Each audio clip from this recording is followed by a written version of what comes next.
G'day everyone and welcome back to my channel, Alex Does. My name is Alex. Welcome back to the bush. Welcome back to the site. We're back at the All-Australian Bushcraft Shelter.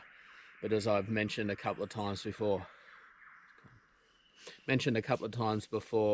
yeah, it's a little bit beyond just a shelter really, isn't it? It's, yeah, somewhat of a hut, a mini tiny house almost in the bush, kind of loosely based on those old colonial times. I'm very much inspired by people of colonial times in the sort of 1800s to think that, you know, they found themselves in a place like this really with limited resources and had to use what resources they had and little knowledge they had of the environment and the materials that were available to construct places like this to live in.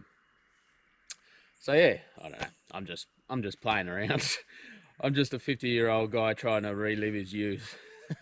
That's all it really is. Okay, I digress. So anyway, we're back for another visit, another midweek visit in the bush. It's so nice to be here. I actually haven't been here for a few weeks. I've had a bit of a break due to a side project, but I'm back on track. And back, it was good to see that again, nothing has been touched. There's absolutely no, if anyone has been here, they certainly have not left any visible signs that they have been here, which is really good and really fortunate. I mean, I am within earshot of logging that's going on at the moment, so there are people in the vicinity, but yeah, this spot is just so perfect in terms of not attracting any visitors, wanted or unwanted or otherwise. So on this trip today, I'm not sort of going to go mad at doing anything in particular this weekend or these 2 days. I am going to be doing some more work on the fireplace first up. That's the first thing. Not so much. Well, I'll explain when we get to do what I'm about to go and do. Other things I want to get done today, I do want to build a bit of a small, in my mind anyway, a bit of a small bench tabletop thing that it's going to aid with food preparation, which is a perfect segue into what's for dinner this afternoon. So I'm doing squid on the directly on the coals. So yes, seafood. I've not done seafood. Well, I was going to say I haven't done seafood on this channel. I certainly haven't done seafood here, but there was that one time I did do the no food, no shelter challenge camp where I went fishing and I ended up having to eat limpets. And yeah, so if you want to see that, I'll pop the link up, you know, wherever it goes on the thing, and you can go and watch the thing or watch the end of this video and go and watch that video. Yeah, but no, I haven't done any seafood on this at this camp anyway, so yeah, it'll be interesting to see how that turns out. I'm using a bit of a technique. It's not my technique, I didn't invent it, so I'm certainly not going to claim it, but it's not one I've tried before, so it's either going to work or be disastrous. So that'll be interesting to see. Yeah, just some chili and garlic squid. Other than that, there's one other thing I want to try, or at least start today. My mind has started thinking further into the future as we progress beyond doing the fireplace and doing the walls. I think the next thing I'm probably going to do, maybe actually do it before I do any of the mudding. Maybe, I'm not sure. Maybe at the same time, I don't know. My mind is such a mess. Yeah, so I'm starting to think about how I want to construct beds. I'm still 50-50 as to whether I'm going to do bunks on one side only or just a single bed, one on either side, because I'd like space for two people to stay but also be comfortable and sit, I think, and face each other on those beds. So kind of dual purpose beds slash seating. So I think probably a single bed down either side makes more sense. And I'm thinking basic wood frame with like netting in between, almost like a hammock, but not a hammock, like a proper bed frame but strung with netting, if you kind of know what I mean. And as with the rest of the structure, I want to use natural materials. So to do that netting, I'm going to need to come up with some cordage. I don't want to use vines because I just don't think they will be, I was going to say comfortable, but it probably make no freaking difference. But cordage making is a new skill that I want to get better at. It's something that I was introduced to just a couple of weeks ago, and I want to have a go at that and get better at that. And that's only, I'm only going to get better at that if I actually put it into practice. So yeah, so to do the netting, I'm going to need a ton of cordage. So I want to start making some cordage. And what I'll probably do is each time I visit between now and the time I start making the beds, I'll just make a bit more and a bit more and a bit more and end up with a big coil of cordage that I can use to make the bed. That's the plan in my head, the way it's kind of working at the moment. Anyway, so let's get on with some work, eh? I'll yeah, get myself ready and we'll start working on the fireplace first. Let's go. All right, so you would have seen in the previous video, I'm not sure if it was the last one or the one before, where I had the pork kebabs hanging off this aluminium rod here, and I think I might have talked then about making a rack of sorts. So that's the job I want to do today. I did bring us a few more pieces of aluminium, so basically they're all going to go along here. Now, yes, I know this kind of flies in the face of trying to do everything with natural resources, and I've struggled with this actually, as to whether this is a good idea or not. I mean, the only alternative, obviously, for natural material to do this at this height is going to be sticks. But even if I use really fresh green wood, it's not going to be long before that stuff at this height dries out and will catch fire and then burn away. And what's the point, really? So maybe this will just be the one unnatural piece of material that'll be left here, maybe. I don't know. Anyway, so this is the plan. So the plan for today, this is really all I want to get done on the fireplace today. So what I want to do, I'm pretty sure I'll have enough small rocks around here. Between the small rocks that I've got and mixing up some mud, that I just want to level out the surface so these are all level and I can evenly space them in a relatively flat. And then I'll set them in place, maybe put a couple of small rocks just on top to really set them in place, and that'll be all I really want to do on the fireplace today. So I don't think I'll need to go hauling any rocks, which is good. And yeah, I don't know, give me your thoughts, tell me what you think. I mean, the practicality of having this here, I think, is going to be beneficial for me and beneficial for the channel as a whole. Obviously, it makes things easy to hang things over the fire. It's the perfect height to slow cook a large piece of meat. Like if I put, you know, a roast here or a rack of ribs here or something, for it to slow cook over a couple of hours, or even just smoking stuff. I could put, you know, I could put thin layers of meat here and do jerky and all sorts of stuff like that. And it's also at an okay height that, say, if I want to, you know, dry off a pair of socks or something, they could sit there above the fire too. It's you know, it's a decent height. You know, I don't know. I'm just justifying it in my own mind. Yeah, like I said, I'm a bit 50-50 on the concept, but I'm going with it at this stage.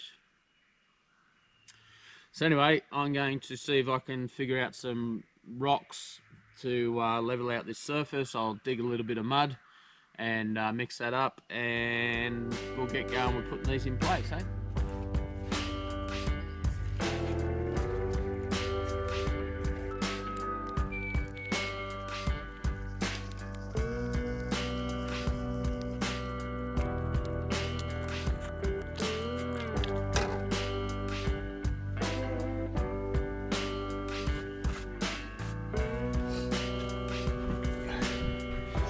Really starting to get down to some really good clay content at that depth. You can see also, I noticed the slight colour change as you go up, from a more earthy colour down the bottom of the fireplace. As it comes up, it's starting to get redder and redder, and that's indicative of the higher clay content in the soil as I go deeper and deeper, I assume anyway. So it'd be interesting at some point in the future to do maybe some sort of proper clay pottery in the future, and as a bit of a side project, extract the actual clay out of that stuff to get pure clay, and yeah, do some pottery, some, I don't know, cup and what do you make out of pottery? Bowl, plate, bowl, cup, ashtray. I don't know.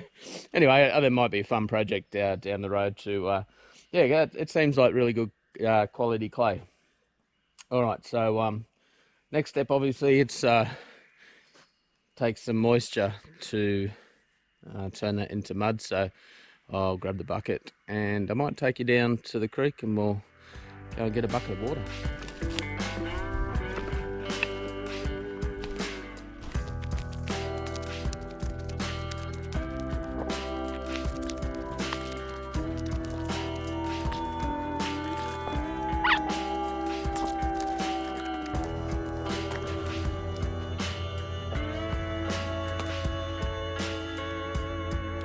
Well, you can see the creek's pretty silted up down this side. Last couple of visits I've been here, this creek's been really clear, and I've been able to get my drinking water out of here.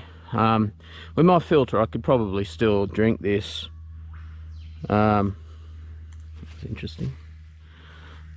I could probably still drink this with my filter. What is going on there? Could there be a yabby in there? I don't know if that's coming up on camera, but there's a bunch of bubbles were just coming up here. I can see the bottom there. It doesn't look, I can't see a yabby. I've not seen yabbies in any of the creeks around here actually, which is a bit of a shame. But I'm pretty confident that the silting in this water is because this creek, if you go up that way, I've not followed it before, but I have it on good authority that it does come to a road that's often used by four-wheel drivers. So I think that's the cause of the siltation. I don't know, is that a word, siltation, in this creek here? Anyway, it'll be good enough for making mud.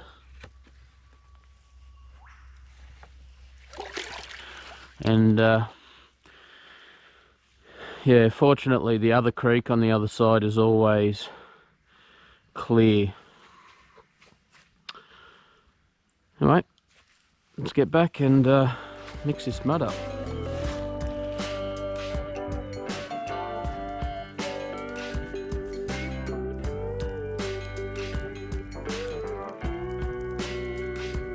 Right, now that's relatively flat or even, kind of.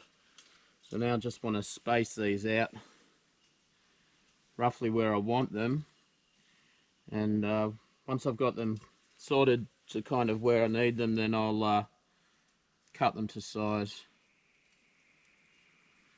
I guess too, these will probably also add some rigidity to the structure as well, which is good, kind of tying one side into the other side.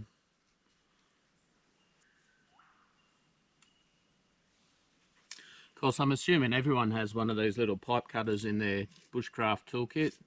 That's normal, isn't it?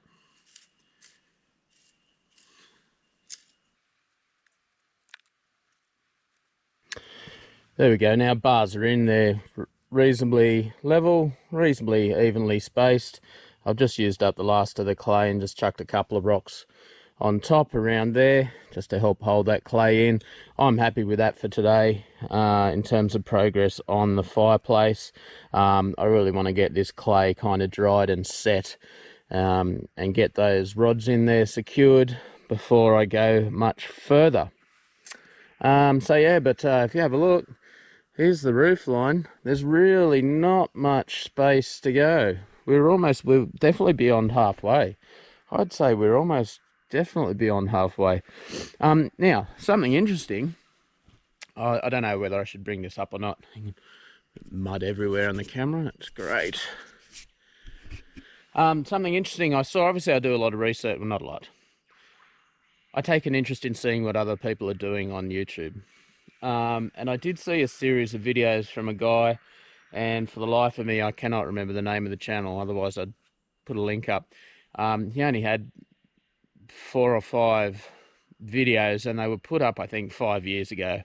One of the very many European based bushcrafting, shelter building type of place. He was building a log cabin with a stone fireplace. Now, something really interesting he did with his fireplace. So I've been talking about having the chimney in a fairly traditional design, where it continues up above the roof line and goes out. So anyway, that presents one major problem really, which is waterproofing, because you've got your roof line coming down this way, so you've got water shedding this way, and that's fine. Where you want your roof to be kind of continuous as possible, in terms of its waterproofing and water shedding. And having a chimney come up sort of between the wall and within this eave space, disrupting that flow of water off the roof, you've then got to consider, well, how do you get that water as it's shedding to divert around the chimney and not just go down this side of the chimney and then flood inside the structure?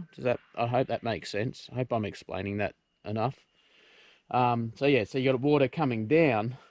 Like, imagine if this was the chimney and the roof line came down kind of this way and hits the chimney. If you can't sort of waterproof this barrier and get the water to go round, it will naturally want to go down. And if this is the inside of your house, it will flow down hut structure. If that's the inside, like, it'll flow into the inside. So that's an issue. Now, this guy had a solution to that. He doesn't discuss it, but I obviously watched what he'd done, that I thought was clever and I think might work and be worth having a try. What he actually did, rather than have his chimney go up through the roof and out, his chimney ended here, but the hole on the chimney wasn't, like, his chimney ended underneath the roof, so his roof could continue, but instead of having the hole on top of the chimney, he had his hole on the side.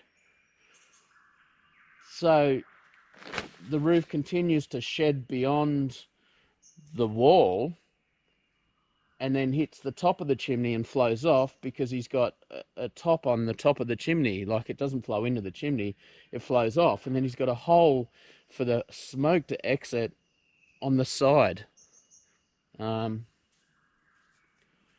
that intrigued me. My only real concern with that, I mean, that solves the problem of the whole waterproofing thing. It also means that you're providing a little bit of extra waterproof protection for the fireplace itself. My concern with that is that the air coming out of your chimney hole is hot, like hot and heated.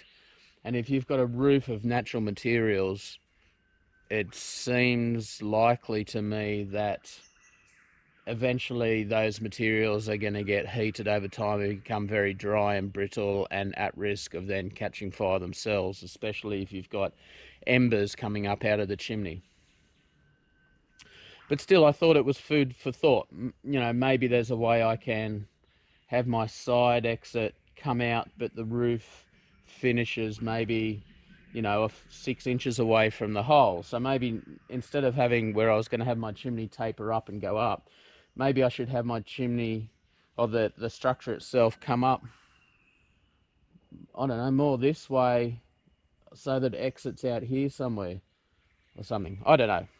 Anyway, that's what I'm thinking at the moment. I'm going to give something like that a go, probably. I just like that solution. Anyway, so I'm happy with that.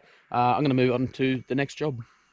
I'm going to make some sort of table-y, platformy thing inside to help me with food prep. Let's figure that out.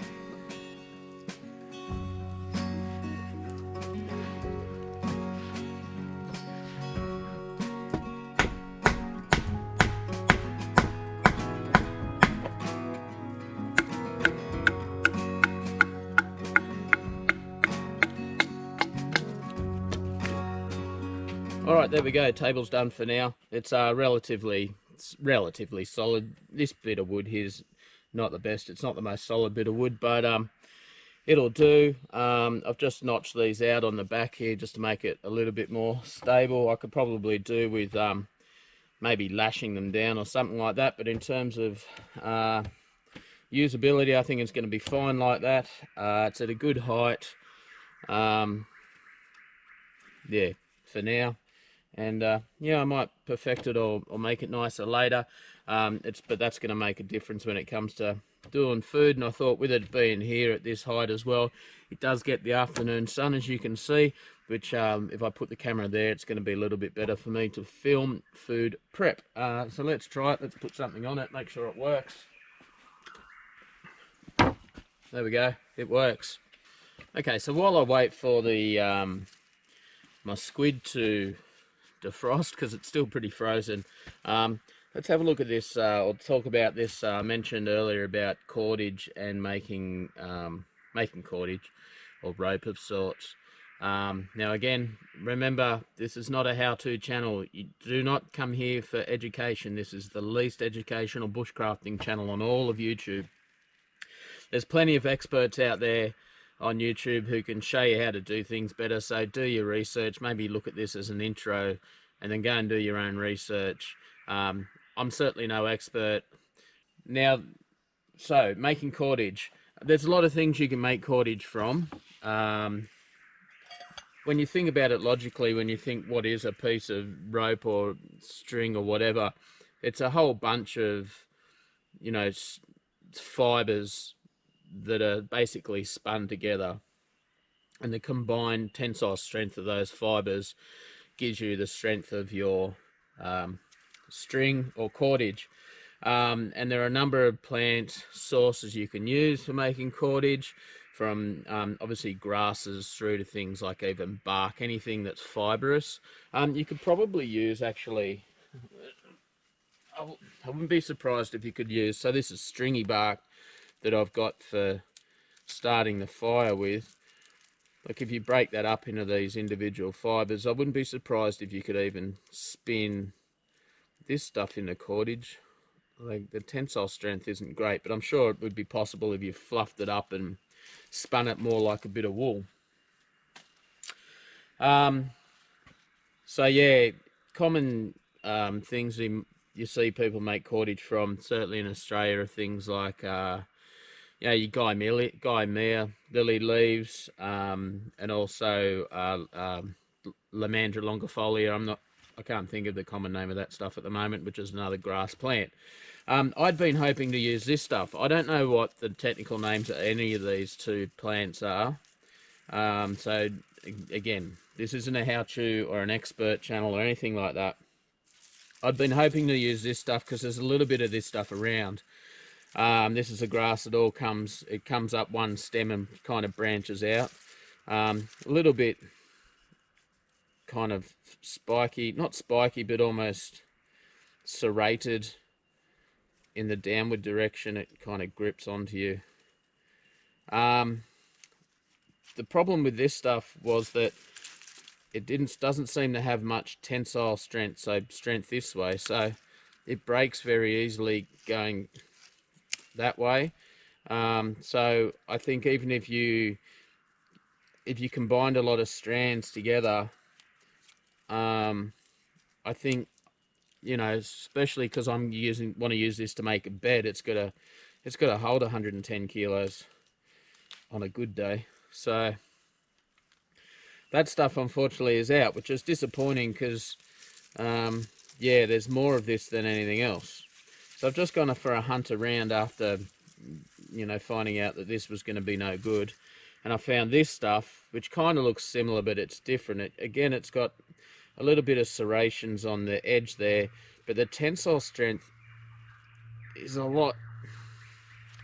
I don't want to, if you slid your hand down here, you'd rip it, which is the downside, but yeah, the tensile strength is a lot more. It does start to break.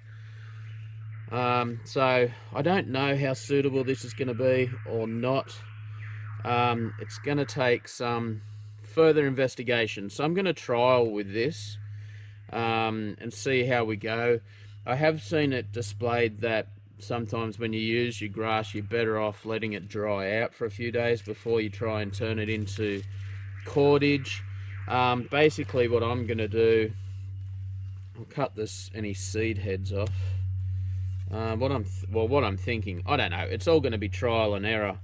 I'm going to try maybe splitting each leaf down the center and go from there. Well, there seems to be,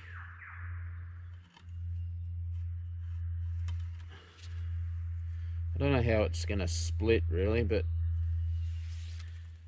I don't know if there's a spine or whether it's the same across. Okay, that worked. But just as a quick intro to cordage making, from what I remember,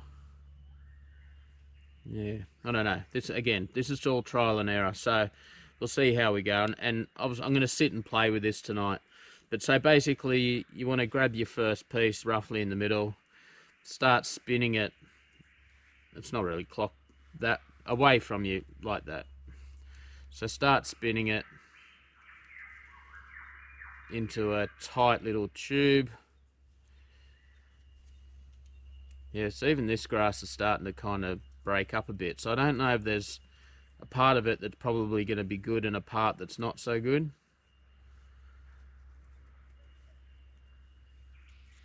So spin it away from you.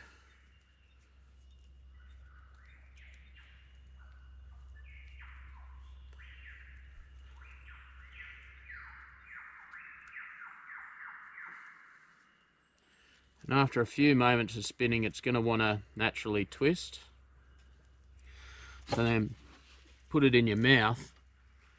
Keep spinning this left one here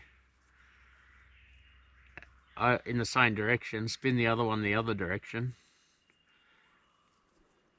And then cross them over. Cross them over. Yeah, I'm not confident on this particular grass either, actually. We'll see how we go, but cross them over. And it might be that the stuff needs to dry out first, or like I said, maybe run it through the fire. And if this stuff doesn't work, I think there's a different type of grass again up near where I park my car.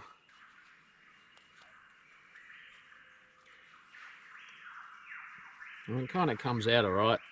Like I said, these bits are fraying off, so there's a bit of strength in that actually. So, and what you end up doing as you go further, as you get your second part, and you bend that in the middle, and you slot it in there, and you start spinning the two sides together and kind of splice it in, and make it longer and longer and longer. But if you've done it right, it should stay like that and not unravel and uncurl.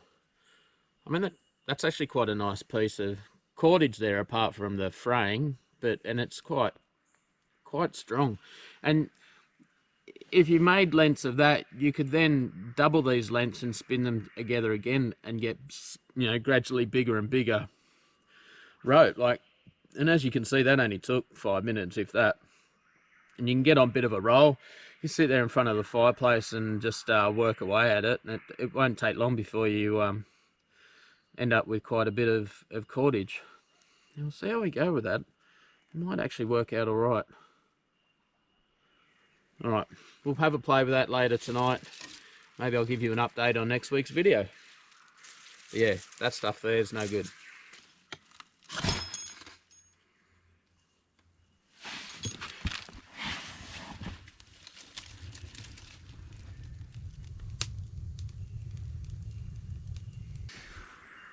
Rightio, now we're a real cooking show. Look at this, eh? It'd be nice if my stuff was clean, but it's good enough. So to start with, I just want to make a bit of a marinade. We're going to be waiting a little while for those coals to die down, so I just want to make a bit of a marinade for the chili. So I've just got for the chili, for the squid. So I've got a chili, some garlic, bulb, clove things, chunk of ginger. They're for later, they're not going in. I might put a bit of lemon in there. So anyway, I'm just going to chop things up fairly roughly and chuck it in a plastic bag here, and then I'll cut the squid up and put it in the plastic bag. Right, back. Some of that wood on the fire there is quite moist still, so hopefully it doesn't take too long to burn down. So I'm just going to add in there a bunch of, I'm pretty sure this is just salt and pepper.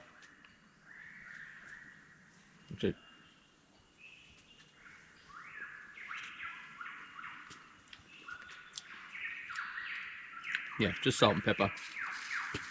Bunch of that in there. And this is just some oil. I think this is just a light olive oil. Squeeze that in. So these are just straight from the fish bunger. They're just squid hoods. So I'm just scoring them on the inside. Like, this is a cooking show. Do what you freaking want.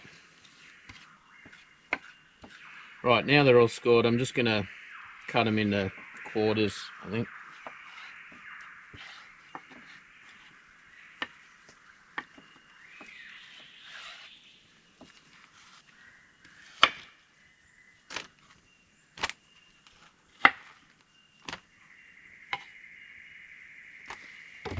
Right, there we go. Seal her up.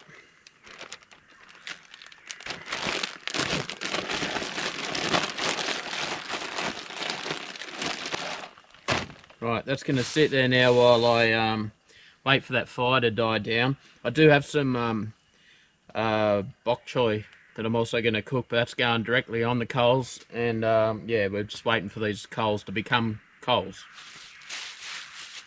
So I'll bring you back then. Right, shouldn't be too much longer before I can knock the fire down and just use the coals. I know it's getting dark. I put my light up here, so hopefully that'll improve the situation. So I've just got some bok choy. All I'm going to do with these is how am I going to do? I'm just going to cut them in half. And then I'm just going to, what am I going to do? Salt and pepper. Nice. You got to do it like this so you look professional. And then just a drizzle of oil.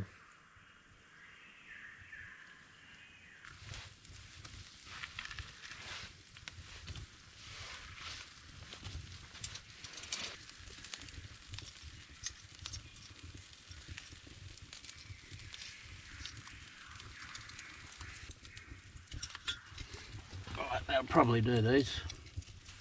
Yep.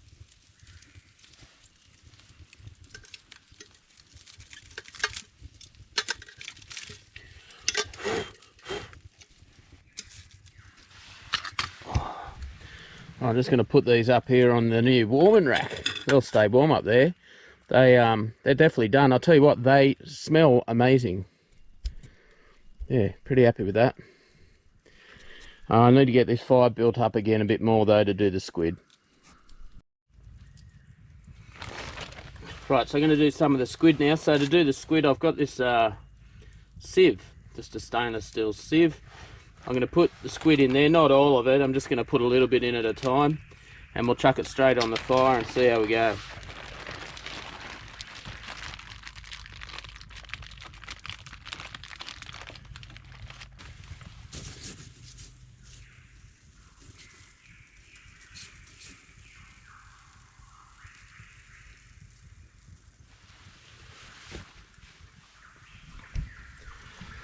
Right, I might be maybe having a bit too much. I think, oh, some of that's still frozen.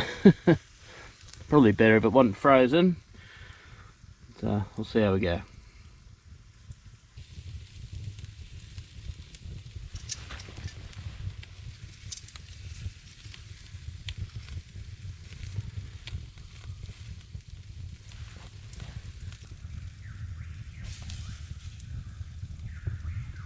Alright, that's done. Alright, here's the next batch. Yum. That smells so good.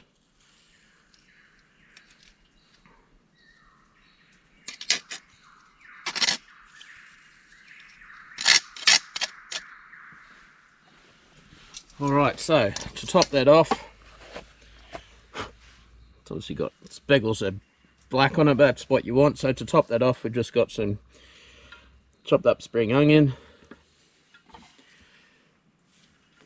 another squeeze of lemon,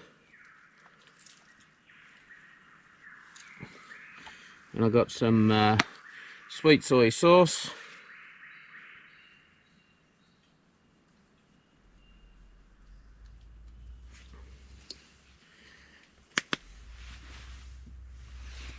have a go at that. You can put that in a bloody cookbook. Oh god, that smells so good. Let's give it a go. I'm hanging to try this squid. I love the little charred bits. Oh, well, that's so tasty. Just the smokiness on that.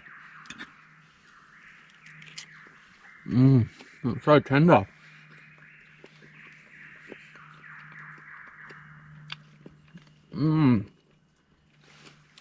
Yum.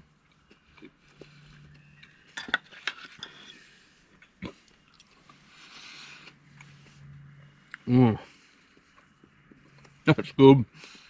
That's proper good. Let's try the bok choy.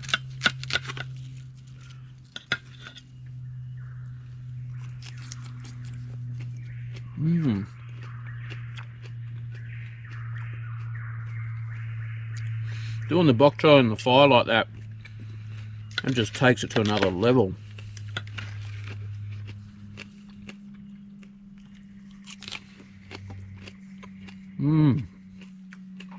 Alright. This is insanely good. Octopus would be really good like this too. As for the methodology, yeah, it worked, but it needs some work. It's I'm not entirely convinced that the sieve, that the holes are big enough in the sieve itself.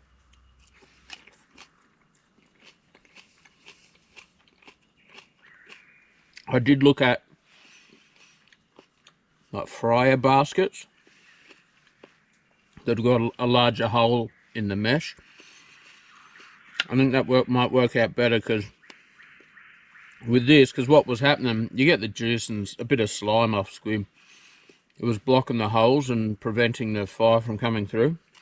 But anyway, this is great. Give it a go.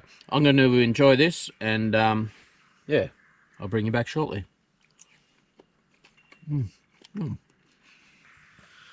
Rightio, well, that dinner was pretty specky. It's had no trouble polishing that off. That was my one and only meal for today. Good old squid. It's bloody lovely, and that technique needs some work, but certainly worth some further investigation for cooking on the open fire like that. It was pretty good, pretty delicious, and I hope you enjoyed it. Probably not as much as I did, but I hope you enjoyed seeing it, as do I hope you enjoyed the content from this video. This brings this video to an end. It's getting late, or it's not getting that late, but the time of year, obviously, is getting pretty dark. The lights are on already. It's starting to get cool. Tomorrow's the first day of winter for 2021, 1st of June tomorrow. I'm pretty sure that's the first day of winter. Anyway, the forecast for tonight was down to 4 degrees Celsius. So yeah, welcome to winter. So yeah, I'm going to bring this video to an end. I've got the lights on. I've just got to set my tent up and chill out for the rest of the evening and settle down, and I'll have a play around with making some cordage with that grass that we looked at before. So yeah, thank you very much for coming along on this video. Please like and subscribe if you're not already a subscriber. Hit the bell for notifications, share with your friends. join the comments down below and tell us what you think about this build and the series and where it's all going. Is it dragging on too long? I don't know, maybe it's not. Maybe you're enjoying it. Certainly been some really encouraging comments of recent times from viewers, and I certainly appreciate that. Stick around for another second or two and you will see a sneak peek of what you're going to see next week, which undoubtedly is going to be probably or hopefully me filling in another panel of wall with some sticks or weaving, unless I decide to do something else. We'll see how that goes. Anyway, thanks for coming along for another video. I certainly appreciate you giving me your time to watch these videos on YouTube. I absolutely appreciate it. And I will see you next week with another video at 8 AM next Saturday from Alex Does. See you later.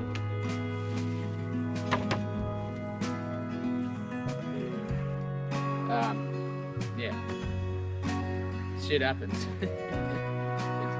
It's my house and I'll leave if I want to.